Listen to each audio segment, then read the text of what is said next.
You're listening to the Epically Geeky Show, a place for all things geeky.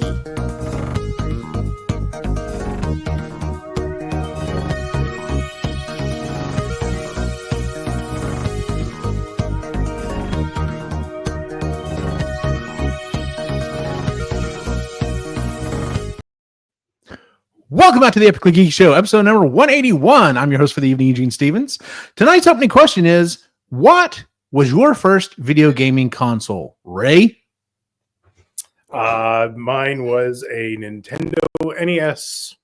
It was the, I remember getting it. It was the one that came with the Super Mario and Duck Hunt combo pack. Cool. That was, first one. I was living in Toronto at the time. It was fun. Nice. Sean, what was your first one? First console was the Atari.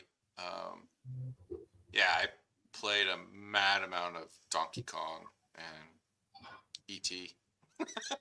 Did you have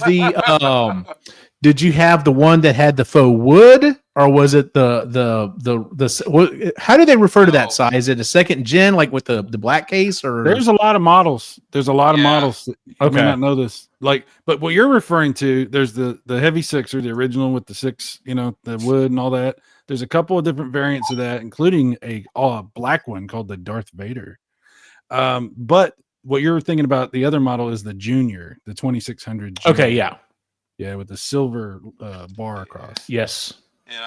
Ours was I was so young. It was all black. I mainly remember the controllers. It had the joystick on the top and the toggle on the bottom, like the rotating circle on the bottom. It was all really black, that's interesting.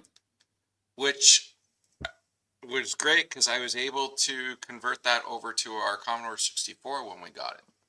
Nice. Which was so awesome for the millions of games that Commodore 64 had. So, yeah. Very cool. Cyrus, what was your first console? I'm not really into video games. Okay, shut up. The first console I ever had was this guy. It's hooked up right now. Has the demonstrations. You should hold them up as we say them. I keep it because that's what I do on my thing at the place at the time. But Intellivision, we had Intellivision. I was desperate to have an Atari 2600, but no, my mom was like, "No, we're doing Intellivision. It's educational and video game stuff." And I was like, "Great." And she did. She got math fun and word fun, which were not either. But we did get some other really great games. So I still love the Intellivision. It's awesome. But yes, the Atari was my sought after love that wasn't meant to be at that moment, but was shortly after. First, we had to learn the ways of video game love through Intellivision. Anyway, that's enough. I'll shut up. Lewis, what was your first console? It was the Atari 2600 full wood panels, and I don't remember us buying it. I just remember it being in the house. So I think one of my older siblings had gotten it or bought it, or I don't know where. I just remember it in the house, and I was playing it and chewing on the top of the joystick like everybody did. Yep. Absolutely. My first one was also the wood grain Atari 2600. That is the only console I can think of right offhand that burned out and died on me. I specifically remember it died on us, and then we got the 2600. And the last game I got on it was the Christmas that the NES came out. I got Ghostbusters for it. I was so excited to play it because Lewis and my brother both really wanted an NES, and we did get a Nintendo. We got the one that had the pad as well, so you could do the track and field games.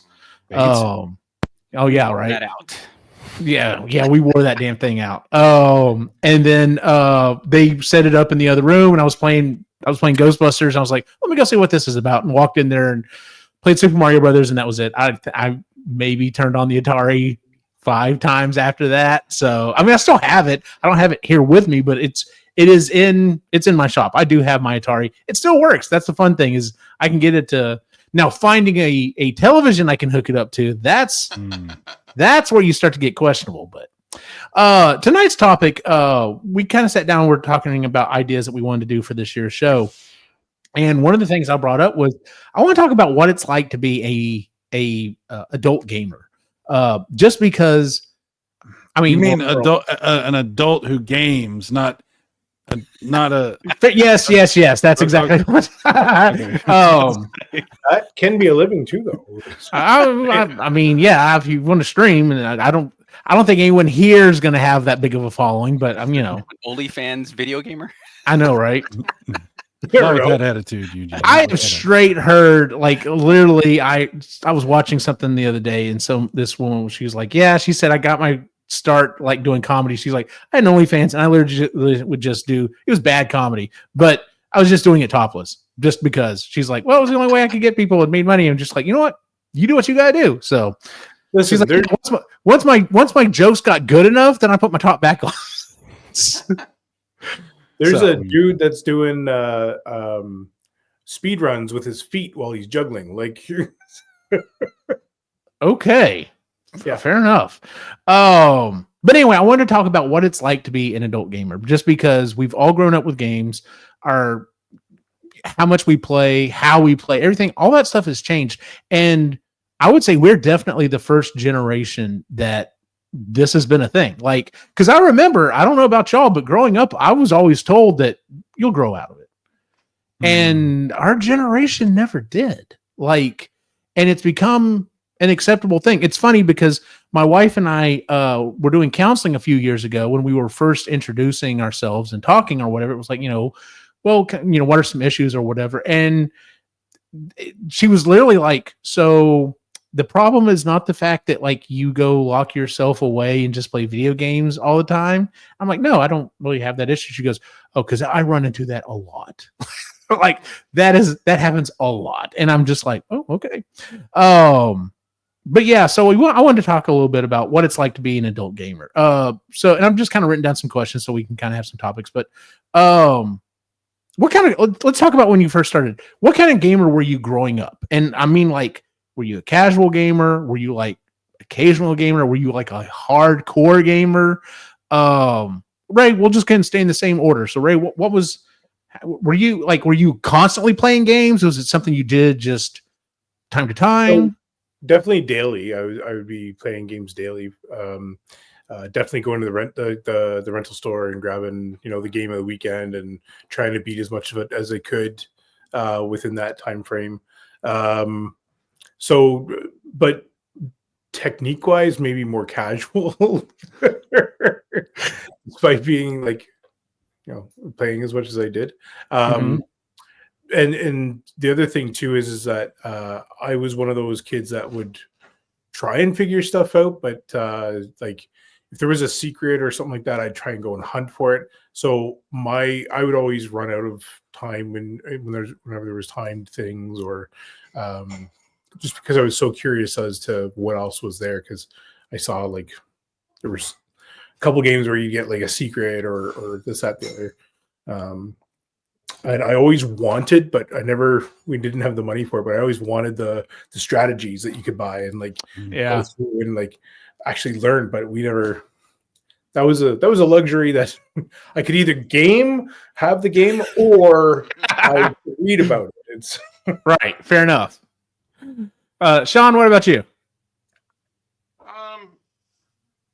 I don't remember a time where I didn't play video games growing up. Like, Atari, like, we got the Atari when I was really young, and we were actually, my sister and I were taken to our parents' friend's place, and, like, we were the only kids, and they had the Atari, so that was our first introduction to it. And then, like, my parents were like, oh man, they're really into this, and ended up getting us one, and it just went from there. Like, it went into Commodore, so I played a lot of computer games growing up, and then, like, I skipped over the Nintendo because I had lots of friends that had it, so I went and got myself a Sega Genesis, just to mix it up a bit. But like, yeah, I used to play games all the time. I used to get Game Pro magazine to like do all the cheat codes and stuff like that. I played with friends a lot. That was the big thing. Like my gaming at that point, especially like the console stuff, was like, oh, I have a couple buddies over for like sleepovers and stuff like that. We just rent games from Blockbuster and stuff like that. It was so great. For the computer games, I tended to go for like Space Quest and stuff like that, like the puzzlers and they were great with playing with friends too, because like they're text based. You're like trying to figure stuff out, so the more the merrier. So yeah, I've always I got pretty hardcore into it. So much so that I got a degree in computer science, because that was like the basis of it. So trying to get the best hardware and stuff like that. Like, oh, maybe I could try to make a career out of this or something. Didn't happen, but yeah, I'd say I was pretty hardcore growing up. So nice. Cyrus? Well, this might surprise you, but we were pretty casual for many, many years. Like we had the Intellivision, and we would play it, and then we would stop playing it for a while, and then we'd break it back out again. Then we got the 2600, and we got more into that. But I really didn't get really into gaming until the NES, and I was late to that. I was late to that party. We didn't get an NES until the Genesis and TurboGrafx were pretty much about to come out. Like, wow, we were pretty late. But you could rent NES games, so that's why I got obsessed, because I was like, oh wow, because I'd wanted one for years. And I used to go to one of my friend's house, and he had an NES, and he had all the cool games, and we would hang out and just play 2-player NES games like all the time. So I was very obsessed with that system. And then I was obsessed with pretty much every system that came after that for, most of my life. But I've gotten over it, though. Obviously, yeah. I'm not really so much a gamer these days, but yeah. So yeah, I'm pretty. The thing is, though, I've had my ups and downs as far as my interest is concerned. But this, I'll say, I'm at a certain point, I kind of stopped being as interested in current gaming and really started looking backwards. Like we're gonna talk about that pretty heavy here in a minute. Yeah, that's where I'm at. So Lou, what about you, man? Well, I think it's safe to say that since we basically grew up together, we were hardcore. Yeah. As much as we possibly could. I was either playing games or outside playing. Yeah, pretty much. That was the two. Now, I will say, like, growing up, we did play a lot, like, with, like, Transformers and stuff like that. I will say, even when the Nintendo came out, we would still play with action figures and stuff for quite a bit. But, yeah, like, I would say... Kids. I would say probably the majority of our time was at least 50-50 was playing video games or doing, like you see, either outside or with, action figures, something like that. But it was at least 50% of our time. Easily. Yep. So neighborhood kids play outside, and then when it got dark, neighborhood kids would go inside. Yep, that's right. So yeah, like Lou said, we grew up together, so he's right. Like, I mean, when I had the Atari, it was, we'd break it out every so often, we'd play. But when we got the Nintendo, that's when games also like evolved, and you could start getting, like, Zelda, it was a quest to do. Like, I mean, even though there's a quest like an adventure on the on the Atari, like, man, that is so light compared to the stuff that's in, like, even the first Zelda game. So yeah, that's when I really started kind of getting into it and spent a good amount of time playing games. Now, I did have some friends that had early PC games. Yes, and I even had some like on the Apple II, and a friend of mine had a Commodore. But some of the games there just didn't land the way the NES games did, and they were much more for the older crowd than we were young elementary school kids. And so I remember a friend of mine playing Ultima, and I'm just looking at it like, this is boring. Fair enough. I was more so thinking about the fact that with the NES, you take the cartridge out and you slide it in, push it down, you hit the power button, you're ready to go. I remember going to your house, you had an Apple IIe and was like, hey, can we play Mario Brothers? You're like, yes, let me load it up. Put the first disc in, pop it out, put the second disc in, pop it out. I think it was like 3 disc or whatever. I was flexing. I had the dual disc drive, so I could so. right away. Let me press play on the cassette player. Yeah. I had those shits. So let me ask, how are you now, Ray? What would you classify yourself now? Casual. Like if I have time, I'll play, but it's a lot of button mashing. Especially like with Diablo 4 or something like that. It's like I know there's a bit of a strategy, but mostly it's just button mashing. But that being said, like we were talking about Red Dead Redemption 2 at the beginning of the episode here, and man, I could just lose myself in that game, and there's something about that game where the storyline, the tempo of it, like it just feels right. And when you're playing as Arthur Morgan, there's times where it's like I feel, because fuck, that would hurt. And you feel for the character, and it's like, yeah, dude, that sucks. But I don't know. Yeah, I would say still more casual. And I will, like, the other thing too, though, is so when I was a kid, we like I had cousins that had they had a Nintendo, and they introduced me to Legends of Zelda, and I was hooked immediately.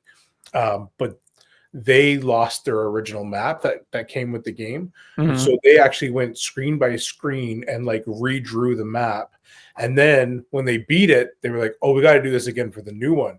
So they were in the middle of doing it for the new layout and everything like that, and like where all the secrets were and all that stuff. So that really stuck with me as to like how deep you can go with games. And so now, I try and find those fun things, and I do seek out guides and stuff like that in order to find them still. So there's still that part of me that loves going and finding all the fun little hidden stuff. Nice. Sean? Probably more casual. Like you grow up, you lose time and all that, but you do cut away time. Like I use it for social aspects. Like I play with Ray and I play with Mike, my best bud up in Ottawa, and that's how we keep together. Yeah. And yeah, that's usually the Diablo 4. Yeah. Like the whole Diablo games, like Mike and I have a history with that, so that's always nice. I like sitting down with the epic games. Like I really like Dragon Age and Mass Effect and stuff with really long storylines to them. Fable. I love those Fable games. I can't wait for the next one, but again, I can wait a decade or two. It happens, but it depends on the mood I'm in. Like, if I want to be social and all that, yeah, it's going to be like Diablo or Halo, like quick shoot 'em ups, because then I can chat while I'm playing. It's great. Ghost Recon. Give me a helicopter. I'm great. But yeah, if I need to like relax or something like that, something with an open world concept, and like my family knows that, like, oh man, it's a hard day. Okay, either he's gonna like break out the whiskey or he's gonna go game, or both if it's a really hard day. You mean the ride? Yeah, like I don't get so much. Yeah, I don't get too much into like finding all the like the secrets and stuff like that, like the hidden areas. I don't do that as much as I used to. It's more of a relaxing thing now. Fair enough. I will say I have joined Ray and Sean. I was trying to join with them on Diablo 3 for a while, right before Diablo 4 came out. And it was like a new season campaign, whatever they would call it, would come out and basically kind of resets everything. Yep. And I would be like, oh man, I've got a Ghostbusters event this weekend. I'm not being play this weekend. And maybe something would come up the next weekend. I'm like, all right, I'm definitely going to join y'all after that. And I jump on there and they're already like at level 100, 150. And like Ray doesn't even hit a button anymore. He just walks through the enemies and it kills everything. And literally my experience is like, you've reached level 4, level 5, level 6, level 7, level 8, like that fast. And I'm just like, what is going on? Like, it was crazy. But yeah, I've got to play with you guys before, and it's funny that you both call yourself casual gamers. But like I said, when I was playing that with y'all, I'm just like, y'all ain't casual. Y'all know what the fuck you're doing. So, Cyrus, I'm really kind of interested in what your answer is. Like, what kind of a gamer do you consider yourself now? Oh, I'm totally casual. That's 100% true. Actually, I spend so much time setting things up and doing streams and hanging out. Okay, let me put it like this. When I play games, it's usually on a stream. But when I'm streaming, I can't really focus on the game because I'm talking to people in the chat room and stuff. So I'm really not playing games very much. I'm just kind of goofing around in games. I'm very casual now. Like once in a while, I will jump into an RPG or something and I will spend 100 hours on that, and I'll do a bunch of videos about it, which no one cares or watches any of that stuff. So I don't really do that very often, but nobody cares about that stuff. There's a billion choices on the internet for people to watch that stuff. They just want to hang out and talk. So I don't do that very often, but I'm very casual now. And it didn't used to be that way. When I didn't do YouTube and stuff, I was much more hardcore. I would just dive into one game after another, and I would do online gaming, Call of Duty and all these different things. I was really into that. I don't play any of that anymore. I don't do any online competitive gaming of any kind. I was in a freaking what do you call it? A clan. I was in I don't know if that's the right word. I want to use that anymore. No, technically it's correct, but I see what you're saying. I was in a league of a sorts. guild. A guild. There you go. Thank you, sir.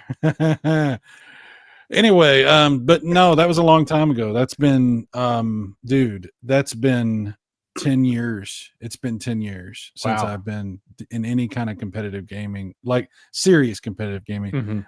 Some of my friends goofed around and played some Call of Duty stuff and some Destiny 2 and stuff like that.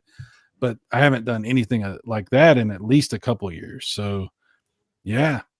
Manon and I don't even play nothing no more. We used to play stuff pretty often, but I barely hear from him. Like he's probably the more casual than any casual that's ever casualed.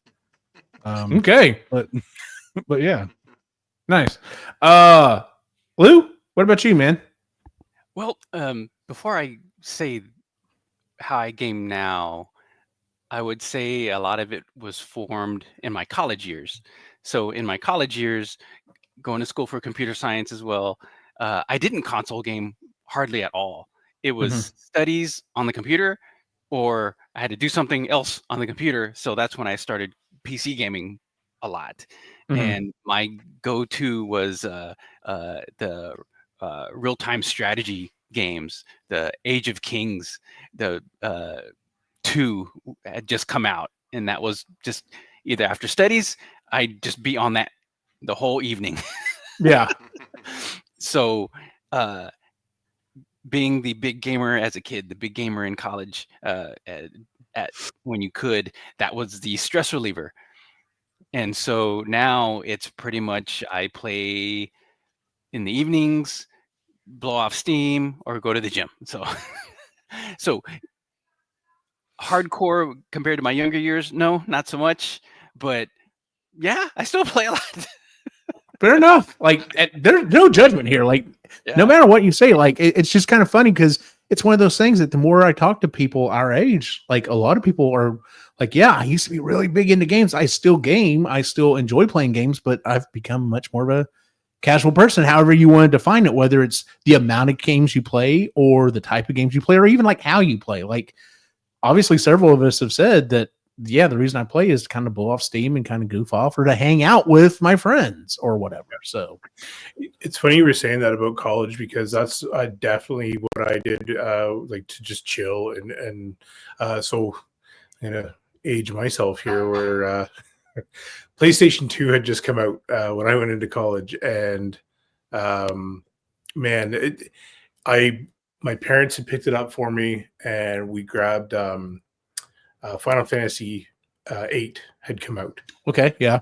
And so I was playing that one, and that was kind of the game that I was playing, and I had almost beaten it. And one of my roommates had picked up Final Fantasy 9, and he's like, "Dude, you need to play this one." And so I did, and yeah, the rest of it was him and I talking about the storyline and like going through, and we would just sit there and watch the other one game and play for a while, and like it was different strategies and stuff like that we talked about. So it's funny you brought that up. Okay, real quick side note. Since you bring that up, like that was always a thing, was going to the buddy's house or them coming to your house, and you could sit there and watch them play a game. Because I hear people, my wife is one of them. It's like, I don't understand how you can watch someone play a game. I'm like, you're That's literally that's a huge that's part literally of it. what you're about to do tomorrow. Tomorrow's the Super Bowl. You are literally watching someone else play a game. It's just a different type of game. But so like sometimes I would watch Cy's videos, especially like when he'd go through like some of the Resident Evil games and stuff like that. And it was just fun because I'm sitting there at my lunch hour eating and I'm watching him play this game and talk about, man, where the hell is the damn bazooka in Resident Evil? Like you never did find the fucking thing, didn't you? Anyway, but it just reminded me of those days, like when you would go to a buddy's house or they'd come to your house and you're just sitting there hanging out with them, watching them play a game. And you know, I'm sitting there talking to the screen. I'm like, no, go back. So, but what's funny is though, a lot of that screen watching of your buddy play, you're being observant. You're like you said, hey, you know, you missed that. Hey, go back. You saw this. But I catch that, I don't know, skill, still applies even in non-gaming scenarios, because what's the world today? It's online meetings, people sharing their screen, and doing things. You're helping somebody install application, and you're noticing, hey, you typed something wrong 2 lines ago. Hey, you missed this step. You know, things like that. So it applies. Oh yeah, it definitely applies. Yeah. So just to tag along with that too. Sorry, I know we're. No, I don't have I just have some questions now. We don't have an exact script, so whatever. If something comes up, bring it up by all means. So I grew up in a small town with South Beach, and during the summertime, you lived at the arcade.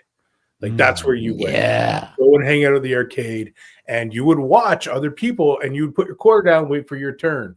And so you're especially around like Mortal Kombat 3 or Samurai Showdown was like the big one as well for us. I loved playing that one. I met some of my best friends at the time playing that game, and he was so pissed because I beat him every time. But so we, it was a community thing, right? You'd be playing versus, but it was also a community thing. And growing up and also working at the arcade was so awesome because you're a part of that, and it was definitely influential. So.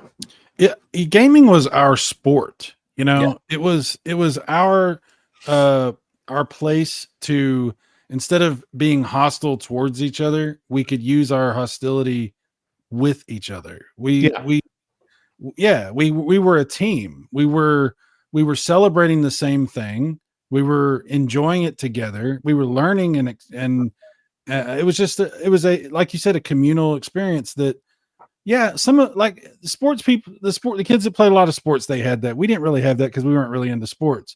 But this was our sport. This was our chance to have a team and to celebrate each other instead of just tearing each other down. Because man, kids are brutal. And there was the competitive smack talk. Oh yeah, but that made it fun. Yes. And that's why I said we could be we could use our hostility together. But that was more so in the arcade at the fighting games. Well, not necessarily Eugene with the Mario Kart, but well, no, or Eugene as Street Fighter. I was going to say that really started coming in more when we hit like the Super Nintendo age and Genesis age, because then we started getting more multiplayer and head-to-head games. Because the first thing you said when you were talking about playing a team and we were a team and we were together, the first thing that popped in my head was, man, my buddy Danny and I like whooped some ass with NBA Jam to the point we pissed one guy off and he just walked out the door. Or the story of our friend Sean that was playing a fighting game without looking at the screen. He was looking at his opponent the entire time, and he wasn't the biggest guy. No, Sean was a tiny guy. Like, And so yeah, luckily, our circle of friends was well rounded in football and basketball, so we had some rescuing dudes to watch out for him. He had some people watching his back because he was a killer in them games. But The first thing, okay, I'm not being racist. He's half Korean. I'm just saying that. Literally, we got Street Fighter 2 on the Super Nintendo. He brings it over to my house. He goes, "Hey, can I try something?" I'm like, "Yeah," and freaking grabs me with Zangief and does the spin pop. And I'm like, "How did you do that? Like with the controller, you did a 3-6. How did you do that?" But he was so locked in on those games. Anyway, Reminds me my of, answer. When I played you with Killer Instinct Gold. But Oh God. Okay, can we come back to this anyway? every time he would use Guile. Didn't want to play Man, no more. I'm getting thrown under the bus here. Anyway, I was gonna say nowadays I am definitely. There are times though I definitely was not a gamer at all. When I was doing my master's degree, I had I guess it was a GameCube, and that was the only console I had at the time. And then when I was doing my master's, because actually my master's, when I finished my master's, the graduation present my wife got me was an Xbox 360, which is oddly how I recontacted Cy, because we had like lost contact like for a decade. it's funny you say. Let me just real quick We say. get back into console gaming. Anyway, that's I just want to real quick say it's funny you say that because I put all my game systems in the closet for years, and I didn't play games until my wife got me a 360. Are you serious? I did not know that.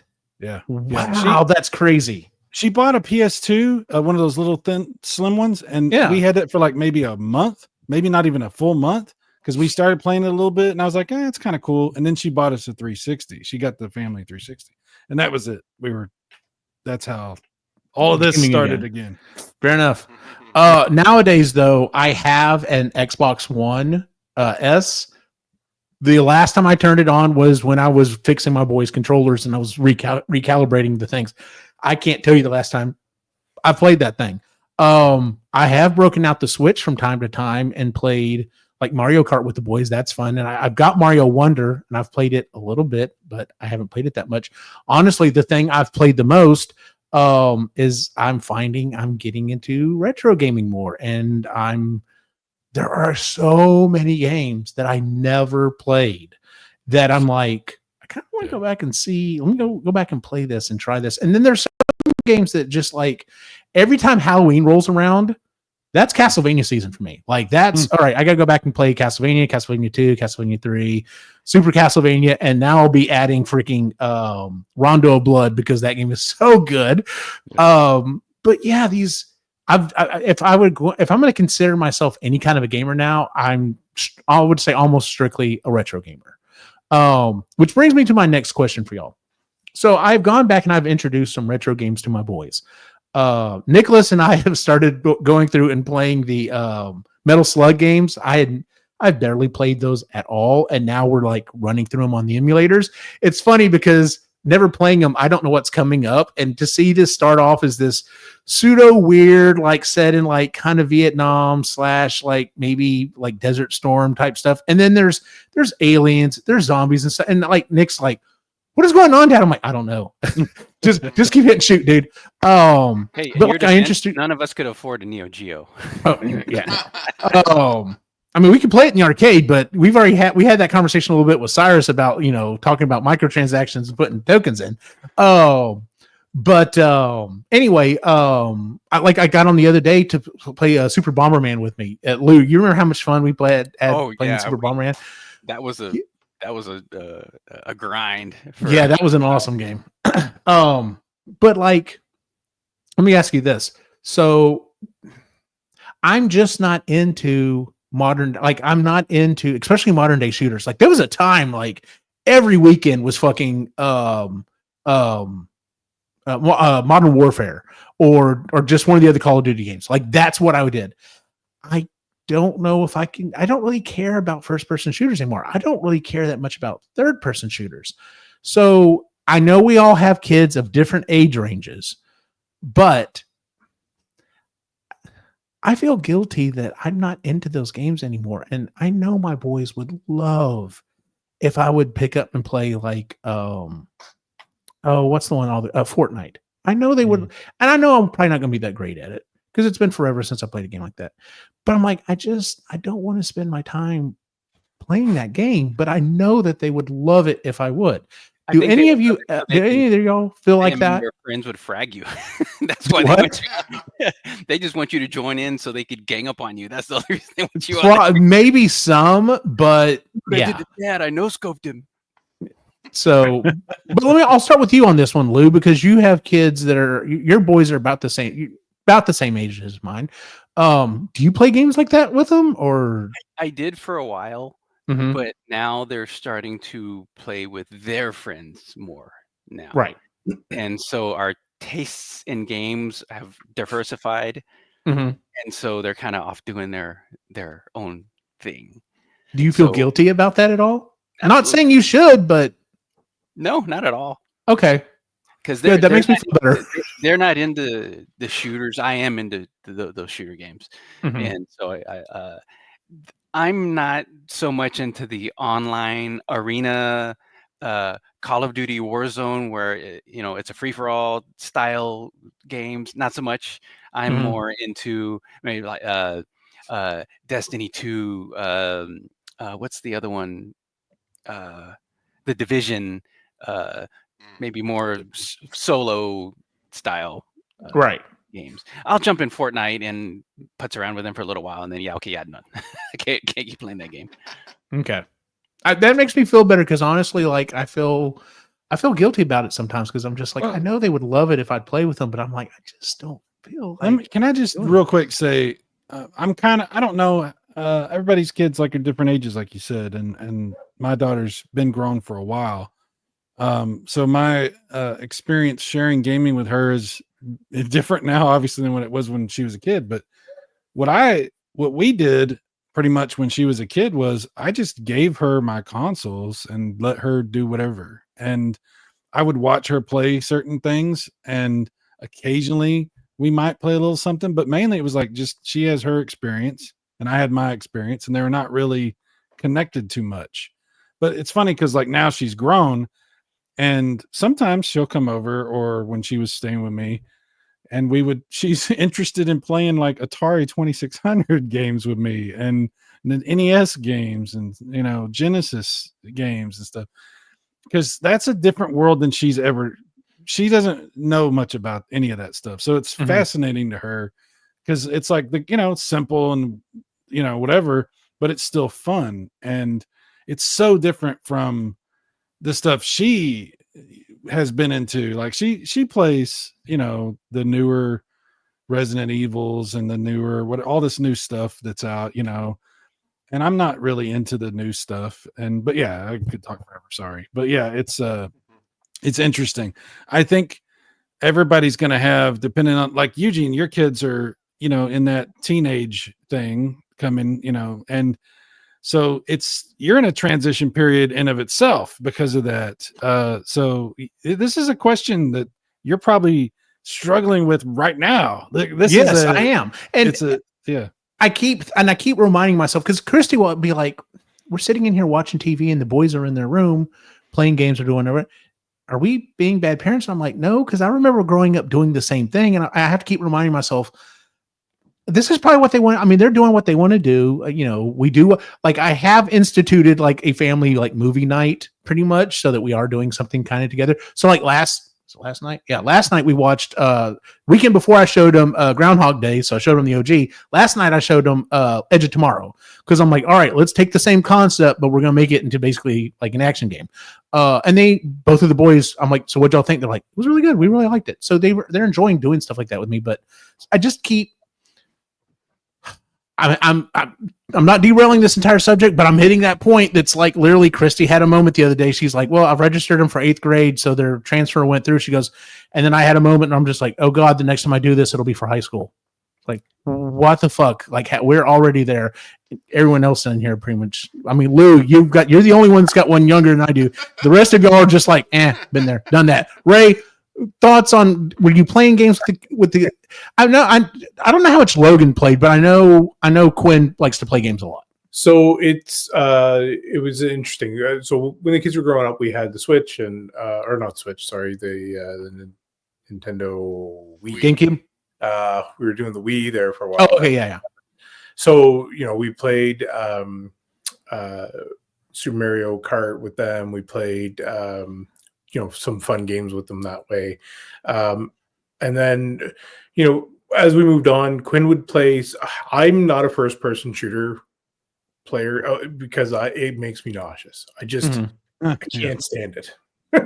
So I'm more of a third person shooter. So like when Star Wars Battlefront came out and Battlefront 2, he and I would play that together. And he was funny because he would definitely go like he plays a different strategy than I do. He just goes all guns out and like throw everything at you, and then that's his strategy at the time, was just throw everything and hope for the best. So I had to learn how to run and gun with him because I was more strategic before. I think we were jaded that way because I think we probably all play more conservative on those games because of Contra. You only got 3 lives and you got to start over, so you better tread lightly. And that's how I see. And today's kids are like, nah, let's go. We got to save point.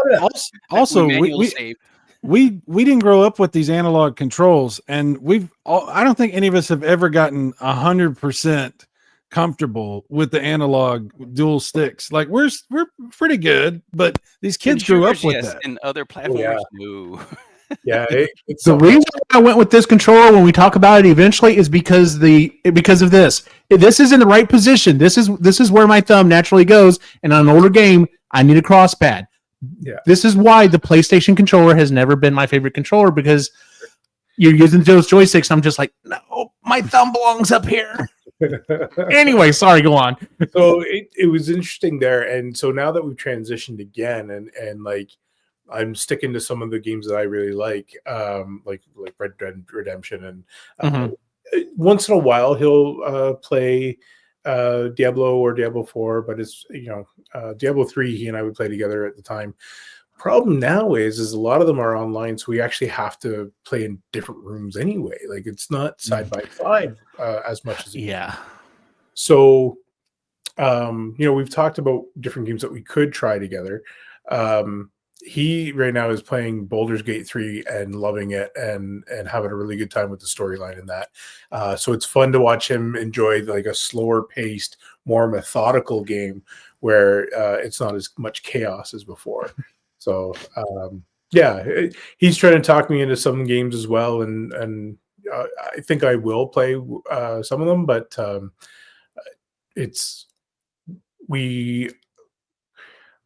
Helldivers is friggin' fantastic. Like, and that's one that I know him and Joseph play online once in a while. So they're there, but it's few and far between. It's more the reason why, like, it's not a couch sitting game anymore, right? So fair enough. Makes it harder. Yeah, it does. Sean? So with my kids, as they grew up, we went through like the Wii U, Switch, and all that. So like, it was a family game night. Like it was everyone sitting on the couch. So Mario Kart was huge, even when the kids were younger. Wii Sports Resort, stuff like that we always used to play with them. But I think I started getting them laptops probably when they were in about grade 7, and they started slowly drifting to their own PC games. Catherine, big on The Sims kind of thing. She still plays it. Minecraft was huge. All 3 kids, they would create a server together and link up their own world. So all 3 of them would be playing together, just in their own rooms, kind of thing. There's not so much game time together anymore. Like we still have, like I got the pretty well nothing goes on the Xbox that we play together.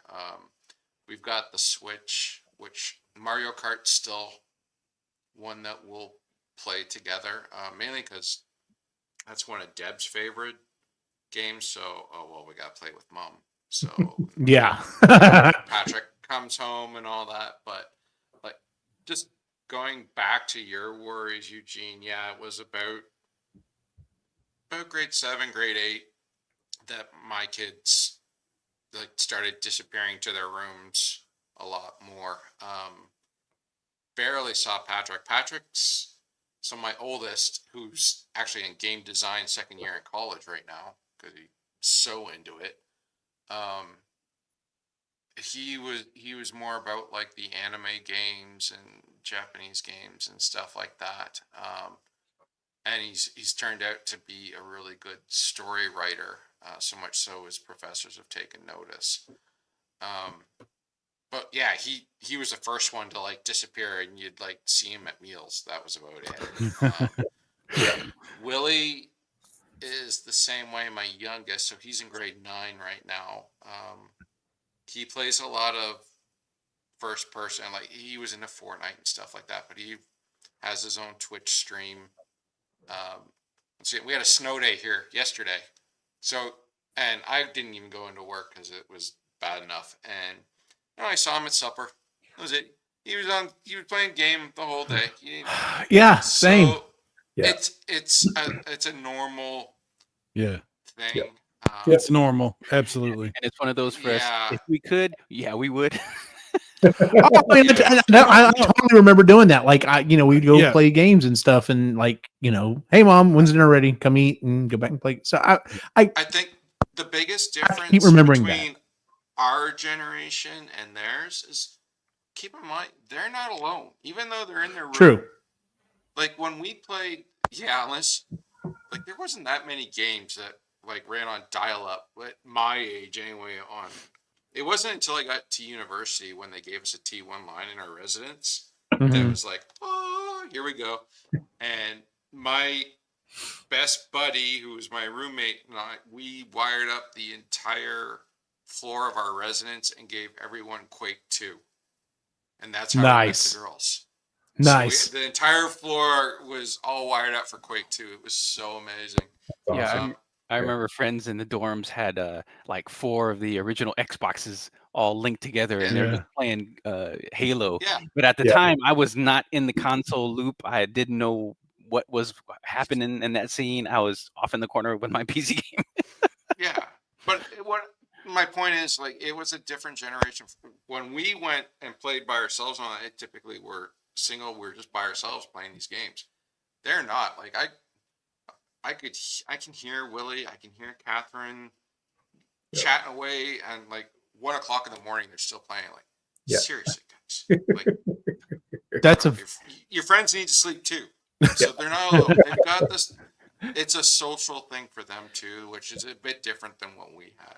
And you're also right about that. Parents kind of we're getting kicked to the wayside anyway. So like sitting down and playing together becomes a special thing because it is not going to be a normal thing anymore. Right. And it's funny you say that too, because the games that you play together definitely change. Because we're like right now, and I'm bringing my family into it too, where like if we go over my sister's house, they're going into it as well, which is Jackbox games, and they're friggin' hilarious. And all you need is one of these. Everybody's got one now anyway. So, we're playing Drawful with my family on Christmas, and it was a great time. And even my mom was getting in and drawing and doing stuff like that. So, those types of games are still there, and you'll find time for it.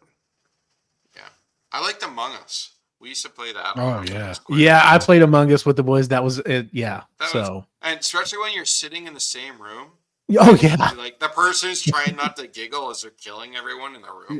It's like, oh, I wonder who it is. Yeah. Yeah. Two things real quick. And hope I can keep them in my mind straight. You're absolutely right. I do, because I've even brought this up. Like the idea of, the biggest punishment we could give the boys right now would be, all right, we're going to take away video games or limit them or whatever. And I had to keep that in the back of my mind. Even reminded Christy, I'm like, you realize that like if we cut them out of video games, like it's not just like you said, for us, all right, video game. All right, fine. Then I'll go play with something else, or I'll go over to my friend's house, or I'll do whatever. Like if we cut them out of video games, like we're cutting them off from what it is they do, from their socialization, from their friends, from everything at this point. And you're absolutely right about that. And I've had to remind myself about that. And you're right, because sometimes they're in there playing games by themselves, and other times when they're the loudest is when they're playing online with their friends. And so that's a very good point. The volume dictates what game they're playing. I definitely very much so. Depending on very much so, because Lewis's boys play with my boys, and I'm just like, you realize that this is a microphone, like they can hear you. You don't have to yell, but apparently they all think they have to. So anyway, this is kind of a easy question. What do you consider retro gaming? Ooh. I'm gonna hit Cyrus on this one first because you can hit me first. Yeah. What if I said I'm gonna go home and play some retro games tonight?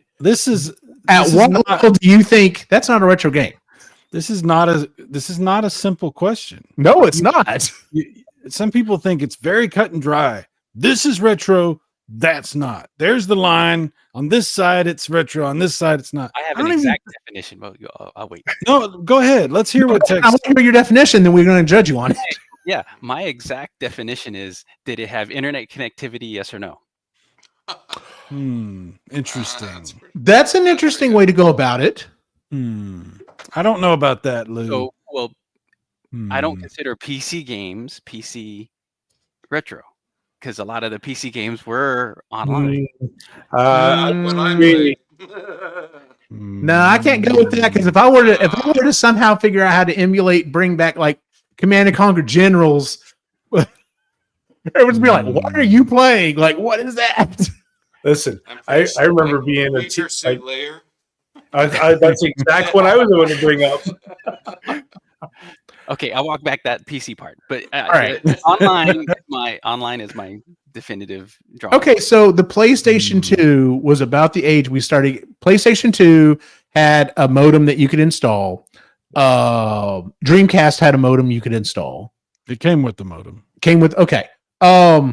So about that age, is that where you would cut off? Because I'll be like, honestly, I'm like, there's some games that are newer than that I would consider retro as well. Were you really playing online?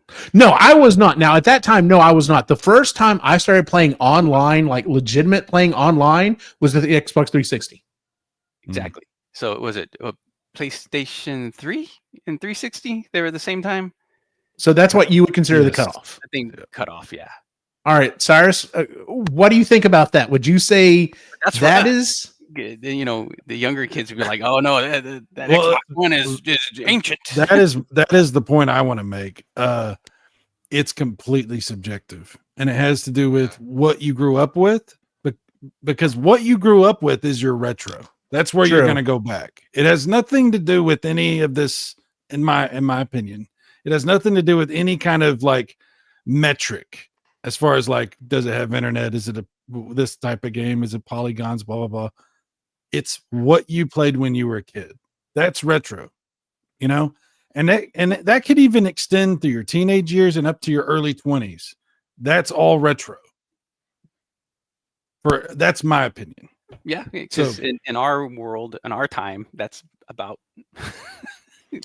See, but here's the thing: you got to also understand. We grew up. I mean, some of us are older than others, but yeah, by a few years, but yeah. We grew up with that, okay? Yeah. And if you grew up with that and somebody else grew up with Super Nintendo, that's a world of difference, right? And there are people that are a little bit older than me that would never consider Super Nintendo retro, right? Wow, that's crazy. That's what I'm saying. Like I interact with the Intellivision Atari communities quite a bit because of what I do. And there's plenty of guys that are 5, 6, 7, 10 years older than me, and they only play super duper retro. They don't play 16-bit. They don't play 32-bit. They don't play any of that stuff. So it's totally subjective. Absolutely. But also what I was going to say is you got to, at a certain point in the aging, that was the beginning of video games. Like, there are people that are sort of in our age group that started playing games when there weren't games before that. Like, that's the beginning of video games. So they may not even view it as retro, because to them it's like, video games are still this new amazing thing, even though it's been 30, 40 years or whatever.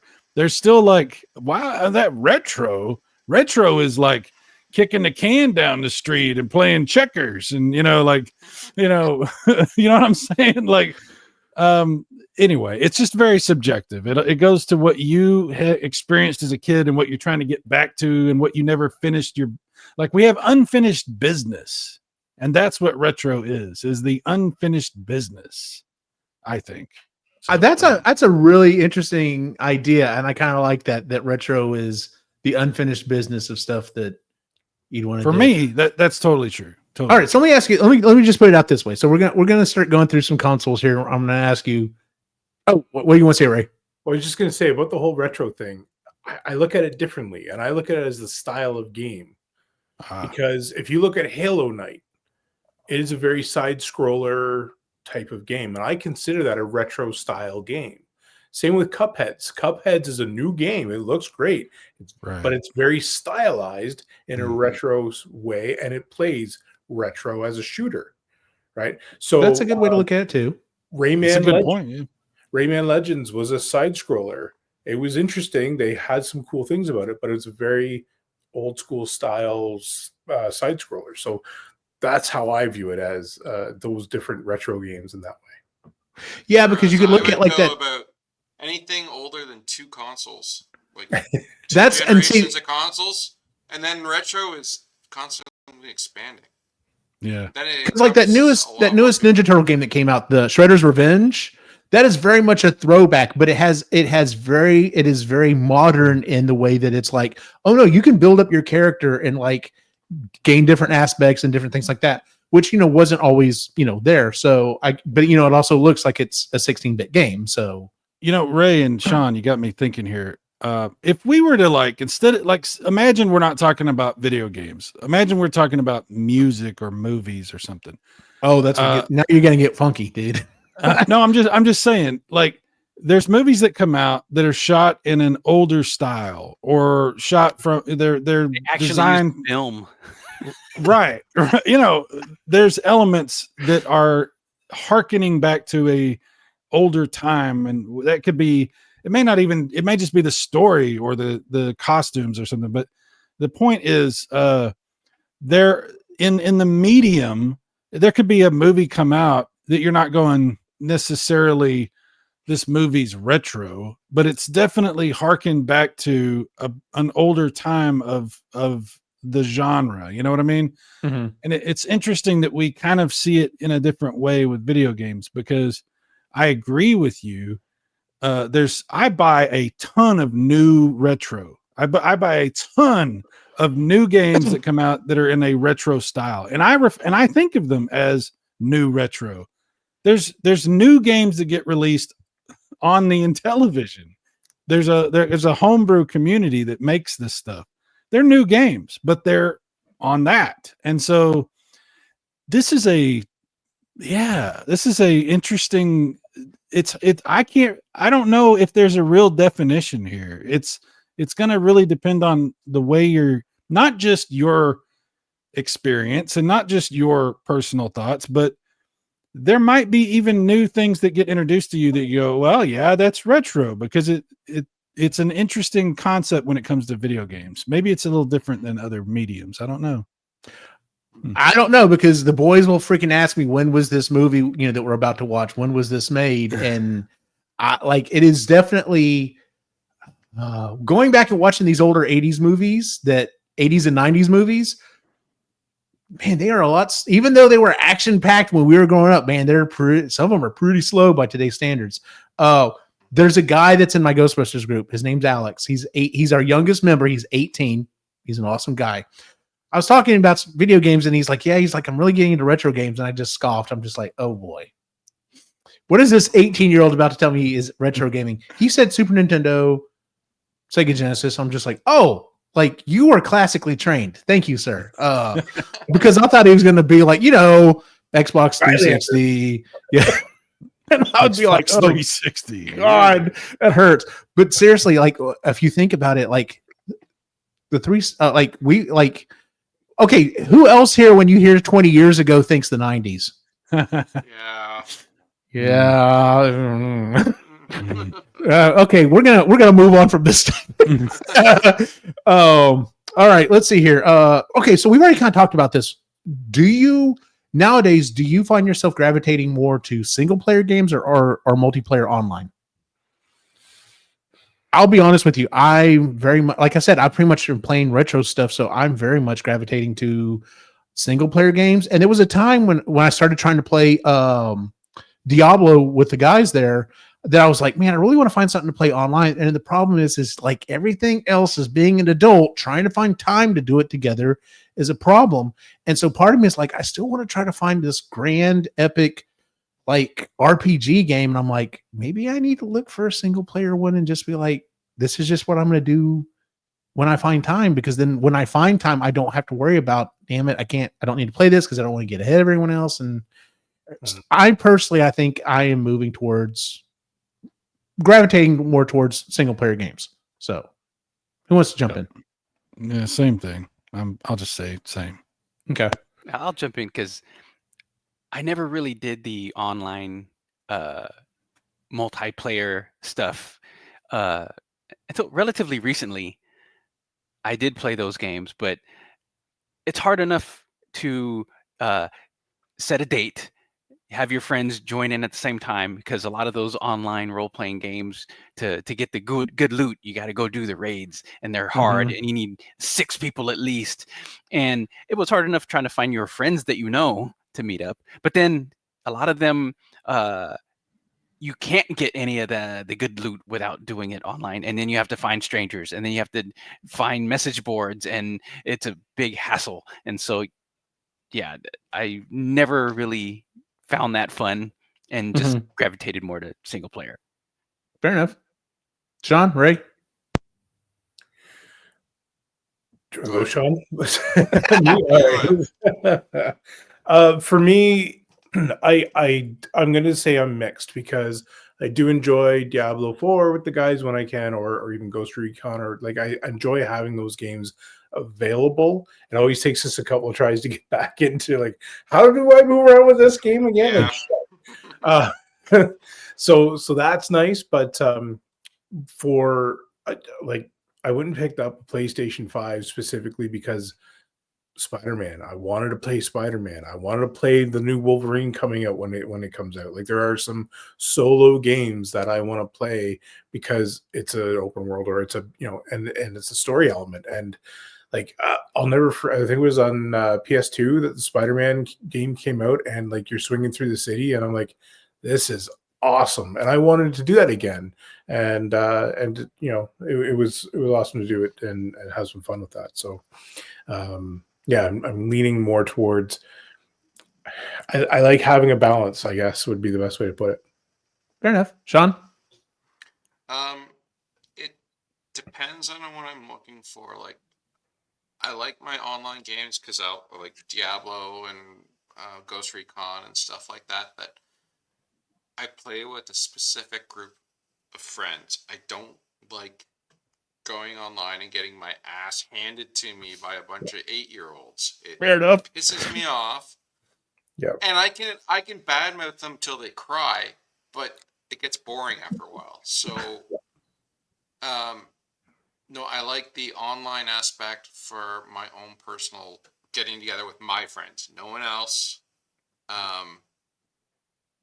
But I've always liked the solo epic games, the RPGs that will take you like 60, 80 hours, 120 hours to play or something like that. And I am a completionist. Like, I'll do every quest and stuff. Even like to this that. day? Yep. Wow, nice. Okay. I but used to be that way, but it's now I'm smart about it. I'll set it for like super easy story mode. I'm not a dumbass about it. I'm not going to set it for like extreme hard for the story. Like people that do that are just brain dead. Yeah, we've been there, done that. I got to. Nah. We paid our dues. Yeah. Yeah. I want the story. So, but yeah, it depends on what I'm in the mood for. Like, yeah, I enjoy like a quiet time and like, yeah, I'm going to go and have 5 wives playing Fable or something like that. That's cool. But, yeah, one in each town. But other times I'm like, oh man, I'm going to have a beer and I'm going to let Mike and Ray level my character up for me by just standing there kind of thing, or grab a helicopter and just kill everything in sight with the guys. It depends on what I'm looking for at the time. So I can switch back and forth. Massive online play. The closest I get to that is Diablo 4 when you're always online, but they don't interfere with your game. You don't have to chat. Nope. So that works pretty good. Yeah, it's like I ain't got time to sweat this game because I like playing on Xbox and I have Game Pass. So I'm like, hey, I got 3 more games lined up. Let me get through this and let me move on. Okay, so that was literally my next question. Sean brought it up. Lou alley-ooped it. So how do you feel about cheats / walkthroughs? I'll be honest, I'm the same way now. I'm like, listen, I've got 2 hours I can play tonight. I don't know when the next time we will play is. I'm setting it to easy because I want to get through the damn thing. I want yes, if it's too easy, I may bump it back up. But it's like, especially if it's a game that's like, oh no, it's got a fantastic story. I'm here for the story. I'm not here to sit there and try to fight the same boss 15 times. I just want to know what happens to the character next. Like, I used to, like, growing up, like, that sounded like blasphemy to me. It was like, why would you do that? Like, easy is for you to learn the controls and kind of get through some stuff, and then you go play it on normal or hard. And now I'm just like you said, Lou, we've done our bit for King and Country. I want to enjoy the game. I'm not the last thing I need. I've already spent 6 hours at work today trying to get something to install that wouldn't install, or having problems. The last thing I want to do is keep banging my head against the wall. Yes. Trying to kill something and get to the next damn level. Not get more stressed. It should not be stressful. I grew up with a Game Genie, man. It was awesome. Yeah.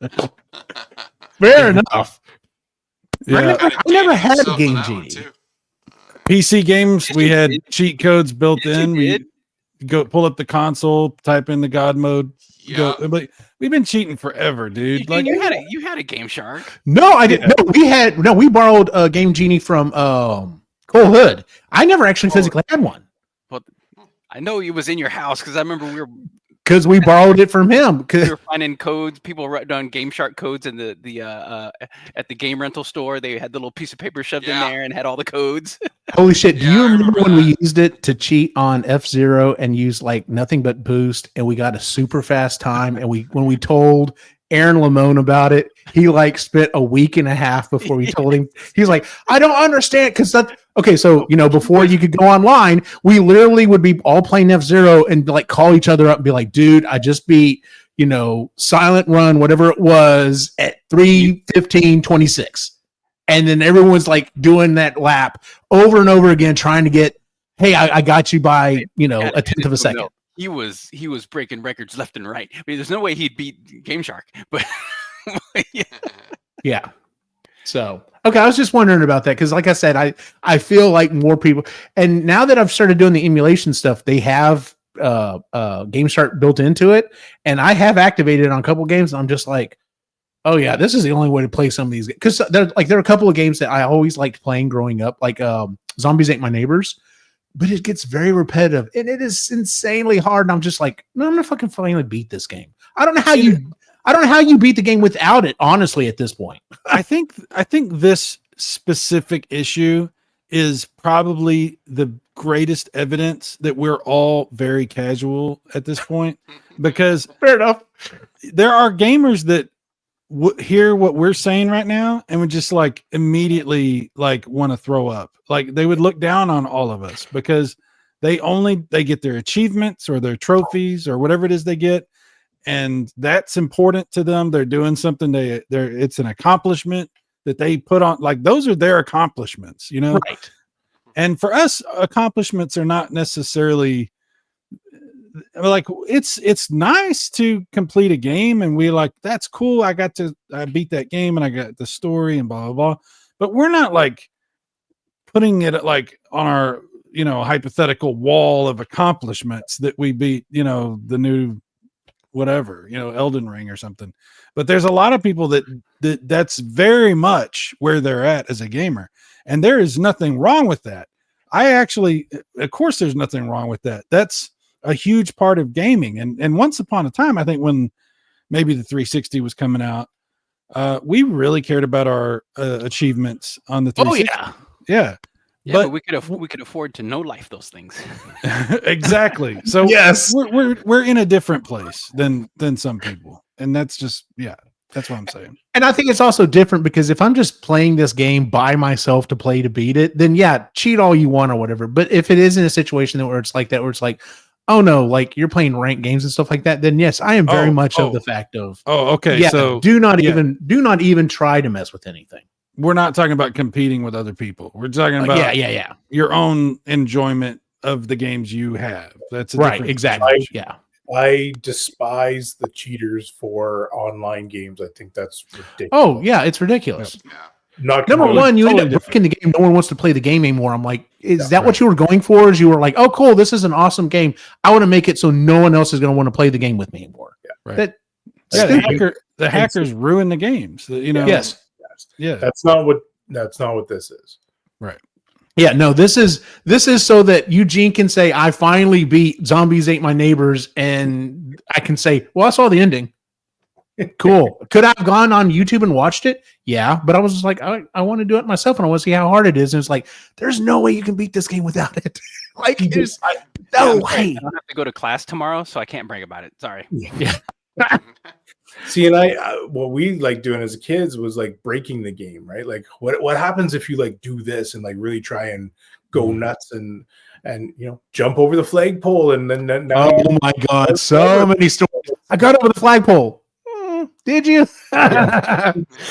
Dude, it was awesome when I got Mario stuck inside the blocks. He can't get out. And everyone was like, "How'd you do that?" Like, I mean, it's not even doing anything, but still get excited about that stuff. Yeah. Yeah, you drop underneath the world in the 3D game, and you're like, "Oh, I'm in the void or whatever. What's it called on the show? The upside down. I'm in the upside down." Yeah. It's funny actually. Last night I was playing with Mike online, playing Diablo 4, and I was playing Barbarian, and it can jump, right, and it allows you to jump usually from one area to another, and I landed where I wasn't supposed to. For some reason, and next thing you know, I'm stuck. And it was that old school, fuck, I don't know how I'm going to get out of this because I'm running, I'm doing circles and I can't do anything. I sent a picture to Mike too because I'm like, dude, I haven't seen this in a while. I had to teleport out in order to actually get out of it. So, Lou, do you remember that time Dan and Dave were playing one of the NHL games and they both checked a guy and he went down on the ice and he never got back up until like the end of the quarter or whatever. And they're just like, you killed him. You literally killed that guy. Like the stories we used to have in our heads about stuff like that. Madden football, when the ambulance would come out on the field and run over everyone. I loaded up one of those older games the other day and I was like, I forgot about this. I forgot it literally comes in and just runs over everyone. Oh my God. That's hilarious. All right, so I've got a bone to pick about talking about being older and playing games. How do you feel about newer shooters and fighting games? I'm going to jump in on this one first. Like I said, I've just kind of grown out of shooting games, but like there was a time that I was really into Call of Duty and stuff like that. I still wish I really want to sit down and play Left 4 Dead with the boys, because I think that I would enjoy going back and replaying that. But like one of my biggest bones though is modern fighting games. I have not picked up a fighting game in at least one of the new modern ones in forever. And there's so many of them that I was like, Like the newest version of Killer Instinct that came out. I loved the way it looked. I loved the way it played. I loved the combo system in it. But the fact that I can't just pick up the controller, turn on the game, and say, I'm picking my character, I'm going to fight everyone, I get to the end, and I'm done. You can't do that anymore. Drives me insane. And Mortal Kombat is the same fucking way. I don't want to get in and be like, all right, well, now you get to fight 3 Sub-Zeros and you can only use jump in order to do this so you can build up your characters. So, and it's not a role-playing game. It's a fighting game, fuckers. Drives me insane. But I understand in order for people to want to play these games, they want it to be deeper. They want to have more stuff to do than to just pick up the game and fight. But that's not what I want. And I know I haven't changed. The games have changed and I just haven't changed with them. I get that. That's on me. But I look at some of these modern fighting games and I'm just like, man, they look cool. There's a part of me that really thinks it might be fun to play until I actually start looking into it. And I'm just like, that's not what I want. And I definitely don't want to just go fight endless fights online and fight the same the same group of people that have found the one character that's so OP. Yeah. Because that's also how I never played. I always liked playing almost all the characters. I was not great with all of them. I had a couple characters I was really good with, but I liked playing with all the characters just because it was like, this is fun. We just, I'll try Chun-Li this time. I'm not great with her, but I'm going to give it a shot.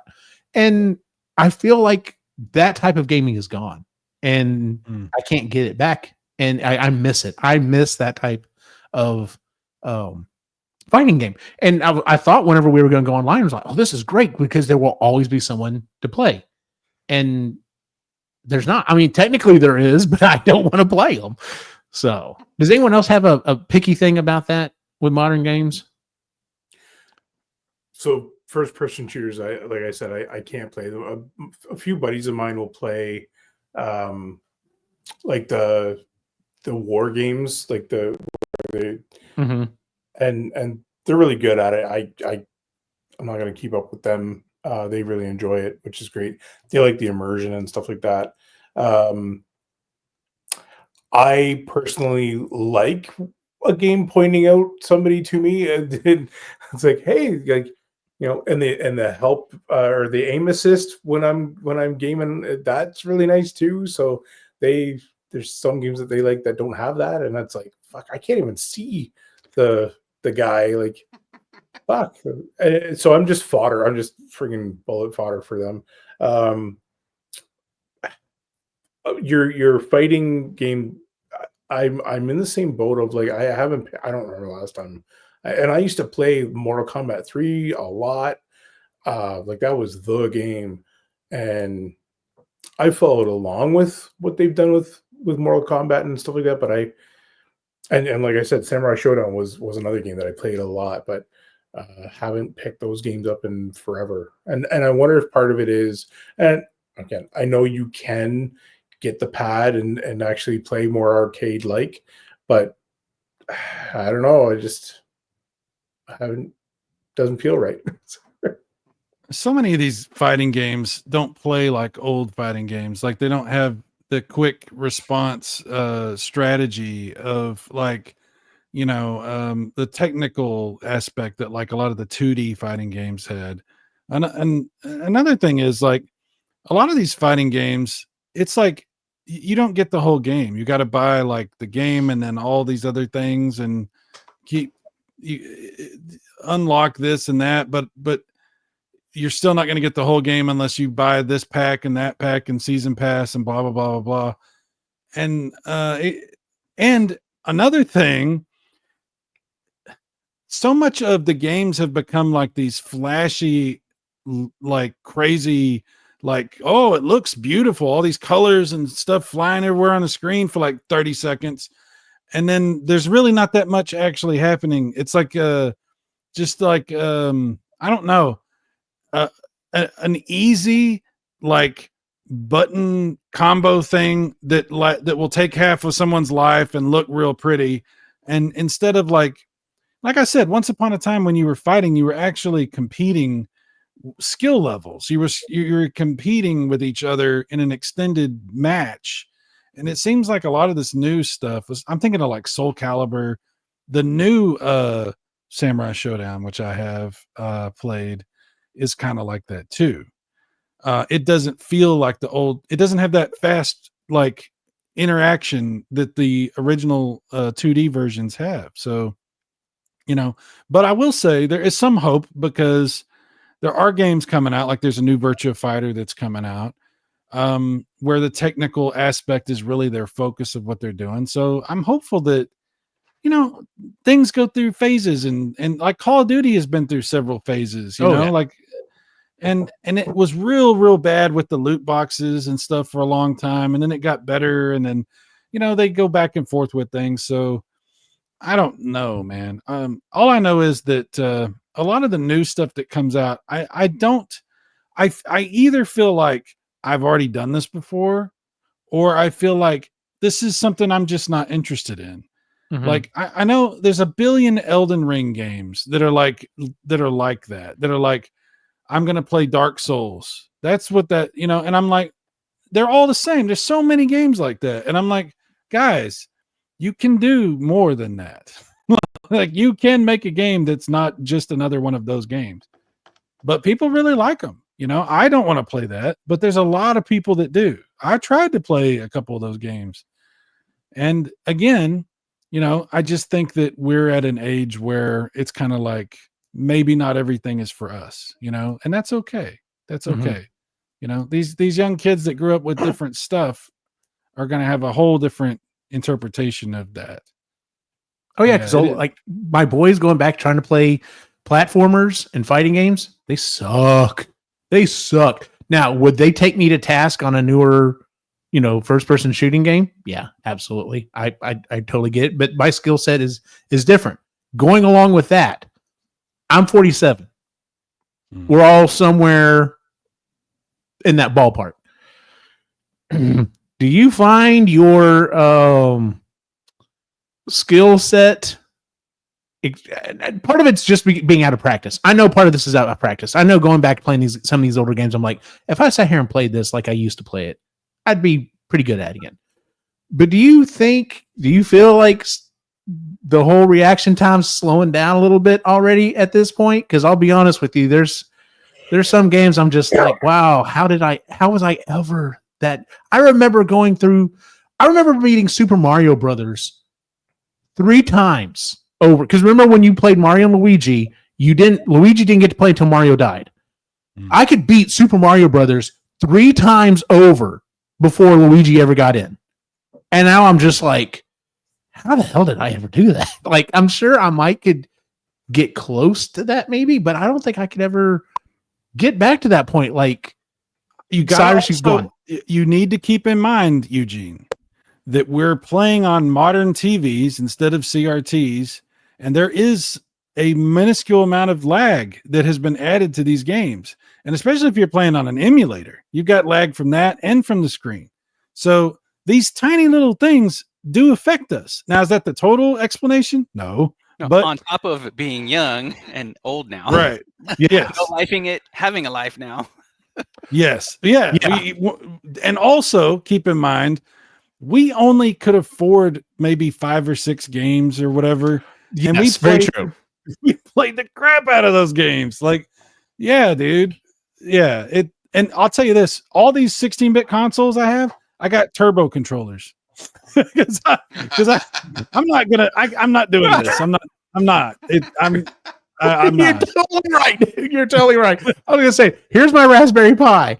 I literally have every Nintendo, Super Nintendo, Sega, like every 16-bit game is on this thing. Every 8-bit game is on this thing. You're absolutely right. Like, now, granted, I had a decent collection. I actually had a pretty good collection of Nintendo games. And if I went back and looked at them right now, that number's probably 10 or 15.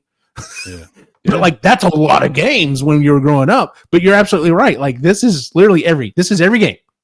So I have to kind of keep that in mind. But I was just wondering, I was just like, I just thought about that when I was just like, who else has been like, man, I used to be really good at this? And 100%. Yeah, I had found one of those online archive.org video game dumps, and Mhm. every NES game released in the US Mhm. or the Americas, all of it combined, all of it, 500 gigs. Yeah. Yeah. You mean megs, 500 megs, not gigs. You were wrong. Yeah. No, I thought it was 500 Well, with the gigs. CDs, No, dude, it's- because this is literally a 256 gig memory card on it, and I've got every. well, not every- the CDs. So if you add the CDs, it's going to be more than that. Like the 'cause Oh, those well, are- okay, yes. Well, I mean, I did have so it wouldn't do 3DO, so I had to dump that off there. But like most all of the US TurboGrafx CD stuff I've got on there. Now granted there wasn't a lot of Sega CD, but yeah, it's still minuscule for what it was. Yeah, compared to today's stuff. Oh yes. yeah. So Yeah. yeah, because the boys are just like. So I've recently told the boys they can play GTA 5. They cannot do the campaign. They can go around and do other stuff as long as we don't go to certain areas in the game. And we've had those discussions. And they're just like, yeah, Dad, Dude, I'm gonna start when downloading it. It's like 100 gigs, and I'm like, fuck. when we were kids, dude, we watched all the horror movies. Come on, dude. Like, Yeah, really. anyway, never mind. I know. I'm being in I've had this conversation before on this show. I am being the traditional U.S. American dad that, oh, you blood, gut, shoot. Yeah, that's fine. Go kill everything you want. That's fine. Boobs? I don't know. I think you should. I think you should relax a little bit on that. But that's just my opinion. So I'll leave it alone. It's not my. I'm already having. I'm like, fine. Go around and shoot stuff. That's fine. Whatever. So, they're gonna look at stuff no matter what you do. Oh, I know they're going to. They already have. Like I said, I've already had conversation. What's They're funny watching though it is right now. what's funny though is, and I don't think it's just because like I'm in the room with them whenever there's something going on. I don't know. Those of you who have younger kids, there's this mentality that's coming. I heard about this online, and I've talked to some of the younger members of my group, and this is a legit thing. Like this newer generation, like in movies, they seriously ask the question, why do they have to end up together? Like to them, the idea that the hero and the heroine are going to end up together, they're like, why does that have to be? Why can't they just save the world together? Like they don't necessarily want to see the guy get the girl at the end. And I'm like, and then when I show them these movies and they're just like, hey, yo, like, do they really have to be like, well, Dad, why are they kissing? Like, it's in the middle of a war. I'm like, well, it's an emotional point. They're like, yeah, but why? Like, why do they have to have this? Why can't we just go back to the fighting? Why can't we just go back to this? And I'm just like, it's a totally different mindset with the younger generation. Like, so anyway, yeah, let's move on from that. Okay. Let's see here. What do you miss most about older gaming? Couch co-op. I miss couch co-op so much. And like Sean, you've said it. Ray, you've said it. I think everyone has said it. And like I said, I've gotten a little bit of that back here recently doing the Retro Pie stuff because, like I said the other day, we set up Super Bomberman, and that was a hell of a lot of fun. Like, you know, they're just like, so you put the bomb. Oh wow, the bombs are a little bit bigger, and I'm just like, y'all are playing games that like Alex freaking plays Helldivers. Like the fact that the bomb went from this big to this big when it explodes on Bomberman, that's nothing. But he was having a lot of fun because his brother and his dad were sitting next to him. And we're all, and like Mario Kart is probably the end all be all thing of that. Like that is the grand unifier. One of my favorite all time pictures of my dad before he passed away is him sitting on the couch, and he was not a video gamer at all. I could count on my hands how many times he ever picked up a video game. But as a picture of him sitting down playing Mario Kart with my boys. We have birthday parties. There's like 10 of us with 5 systems and TVs. And I've told my boys about that, and that blows their minds. So there's a game called It Takes Two. It is a couch co-op.